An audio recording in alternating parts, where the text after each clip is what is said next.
સ્વામિનારાયણ બહેનો, જો આપણે આ જે પટોળાનું કપડું આવે છે ને એ જ કપડામાં છે, એ જ ફેબ્રિકમાં છે. આ પણ સાડી છે, પટોળા ટાઈપ સાડી કહીએ ને એ છે. આ જો એમાં પિંક છે અને રામા કલરની બોર્ડર પલ્લુ બ્લાઉઝ છે અને એમાં આખી પર્પલ જાંબલી કલરની સાડી છે. જો હું તમને ખોલીને બતાવું છું એ જો આ ટાઈપની આખી સાડી રહેવાની છે ગાળા બોર્ડરમાં. જો બહુ મસ્ત છે, આખી બંધેજમાં વિવિંગ છે, કોઈ છૂટું નથી પાછળ. જો બંધેજમાં વિવિંગ છે અને આખી સાડી ગાળા બોર્ડરમાં રહેવાની છે.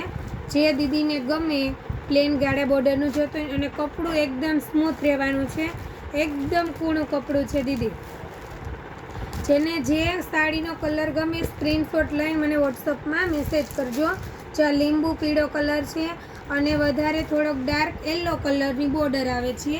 બધા સિંગલ કલરના જ છે કોમ્બિનેશન. જો આ પણ લવેન્ડર કલર ઉપર છે, ગુલાબી ઉપર લવેન્ડર છે. આની અંદરની ડિઝાઇન, આ બંનેની અંદરની ડિઝાઇન અને બોર્ડરની ડિઝાઇન અલગ છે. કલર બંને સેમ રહેવાનો છે. આમાં ચોરસ આપણે બુટી આવે અને આમાં ગોળ બુટી આવે છે. બાકી કલર બંનેનો સેમ રહેવાનો છે, ખાલી ડિઝાઇન જ અલગ છે. અને એક આપણે બ્લેક સાડી એવી છે, જે આપણે પટોળાનું ફેબ્રિક છે ને એ જ છે દીદી, પણ આપણે એ ફેબ્રિકમાં સાડી છે. જો ગાળા બોર્ડર છે, બોર્ડર છે ને એ આખી બંધેજમાં વિવિંગમાં રહેવાની છે અને અંદર જે બુટી છે ને એ પણ વિવિંગમાં છે, કોઈ પ્રિન્ટ નથી. જો આ બ્લેક કલરની ગાળા બોર્ડરની સાડી છે અને લાઇટ પિંક કલર છે.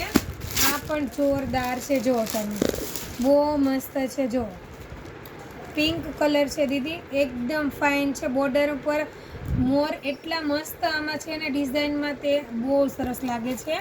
અને આપણે મોર પીચ કલર છે, પિંક અને રામા કલર. જો